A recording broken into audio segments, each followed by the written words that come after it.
نہ کوئی غم کرو نہ خوف، خوشیاں مناؤ جنت کی جس کا تم سے وعدہ کیا گیا تھا۔ اللہ کی ربوبیت پر اطمینان جب انسان کو ہو جاتا، میرا رب اللہ ہے، ربی اللہ، انسان کے لیے نہ کوئی کھٹکا، نہ کوئی خطرہ، نہ کوئی خوف، نہ کوئی حزن۔ جو کچھ ہو رہا ہے کس کے اذن سے ہو رہا ہے؟ اللہ کے اذن سے۔ اللہ کے اذن کے بغیر پتہ تک نہیں ہلتا۔ یہ کوئی اندھا بہرا مادہ نہیں ہے جس سے مجھے کوئی خوف ہو۔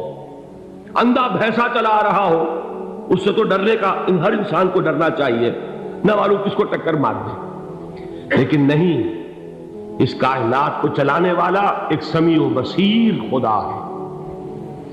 وہ جو میرا دوست ہے، میرا ولی ہے، اللہ ولی الذین آمنوا یخرجہم من الظلمات الی النور، اللہ اہل ایمان کا ولی ہے، ساتھی ہے، پشت پناہ ہے، مددگار ہے، حمایتی ہے۔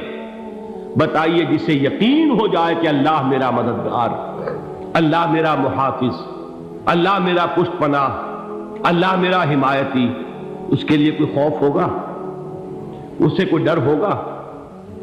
میں مثال دیا کرتا ہوں ایک بہت سادہ، پنجاب کے دیہات کی۔ تو بڑا چودھری ہے اور کوئی غریب کسان ہے۔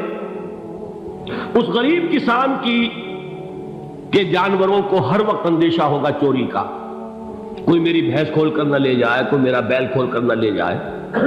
لیکن جس کے بارے میں یہ سب کو معلوم ہو کہ وہ جو بڑا چودھری ہے وہ اس کا دوست ہے، اس کی بچیا کو کوئی خوف ہوگا؟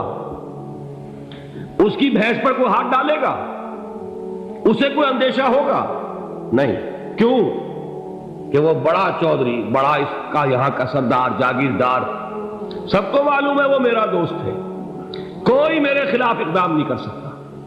اس دنیا میں یہ چھوٹی سی بات اگر آپ کے دلی اطمینان اور سکون کا باعث بن سکتی ہے تو ذرا تصور کیجئے۔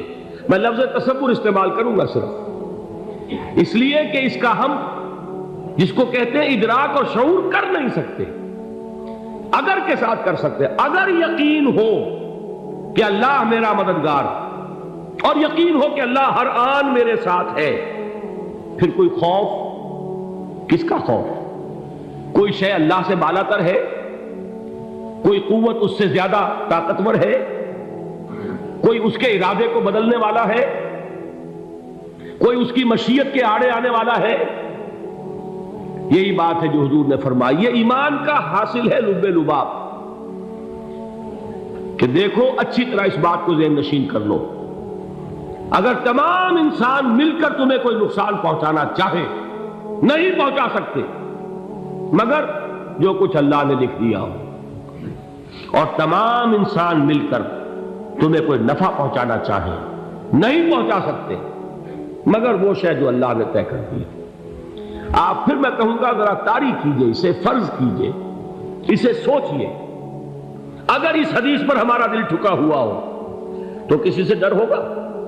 یہ مجھے نقصان نہ پہنچا دے، یہ میری رپورٹ خراب نہ کر دے، یہ میری انکریمنٹ نہ رکوا دے، یہ میرا یہ نہ بگاڑ دے، یہ میرا یہ نقصان نہ پہنچا دے۔ اس کا ڈر، اس کا ڈر، اس کا خوف، اس کی خوشامد، اس کے لیے جا کر طرح طرح سے اپنی عزت نفس کو ذلیل کروانا اس کے سامنے، یہ سب کچھ کیوں کرتا ہے انسان؟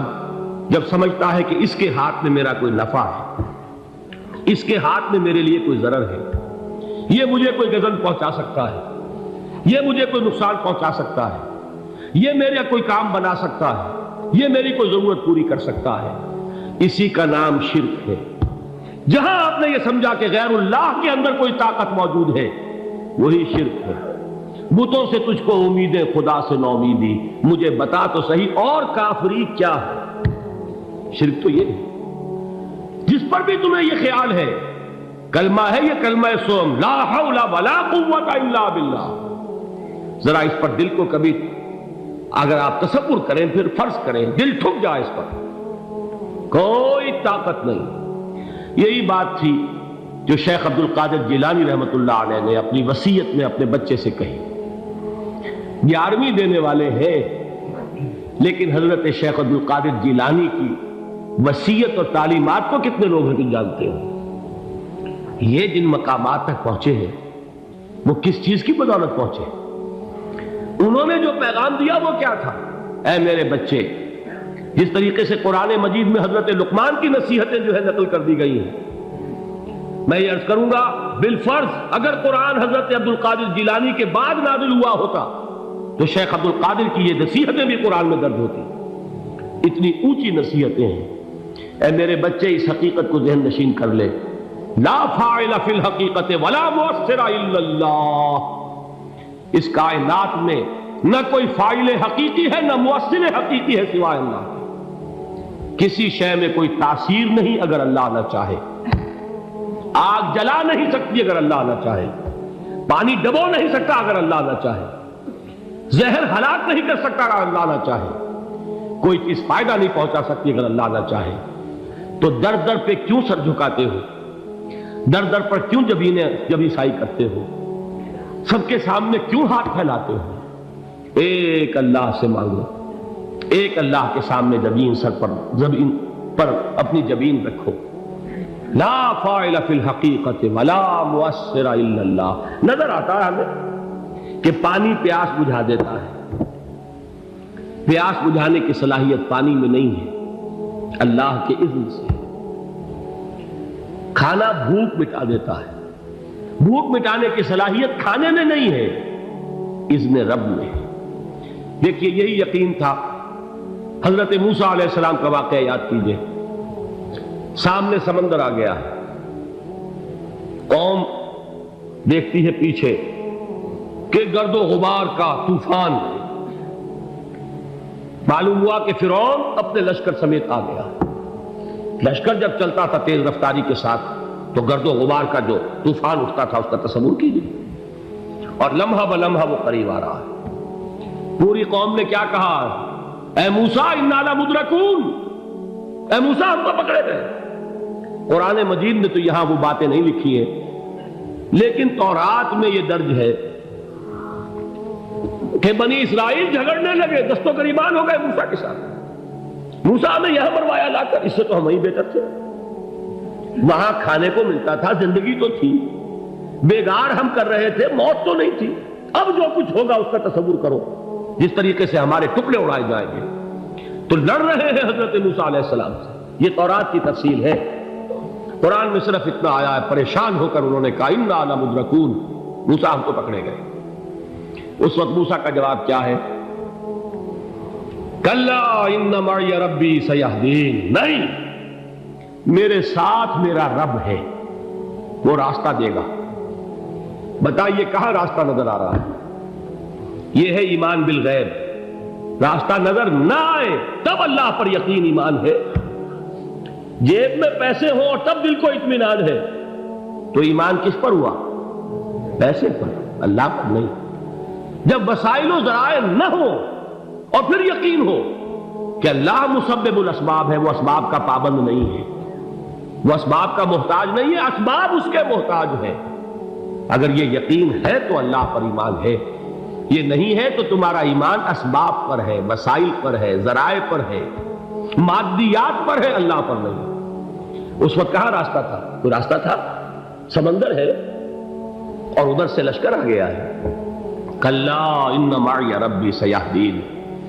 اب دیکھیے ایمان کہہ دینا آسان ہے، ہوا معکم اینما کنتم، جہاں کہیں بھی تم ہوتے ہو اللہ تمہارے ساتھ ہوتا ہے، لیکن اس کا یقین قائم ہو جائے تو زمین و آسمان کا فرق واقع ہو جائے۔ یہی بات ہوئی حضور کے ساتھ۔ غار ہے، چھپے ہوئے ہیں محمد رسول اللہ اور آپ کے وہ یار غار ابو بکر صدیق رضی اللہ تعالی عنہ۔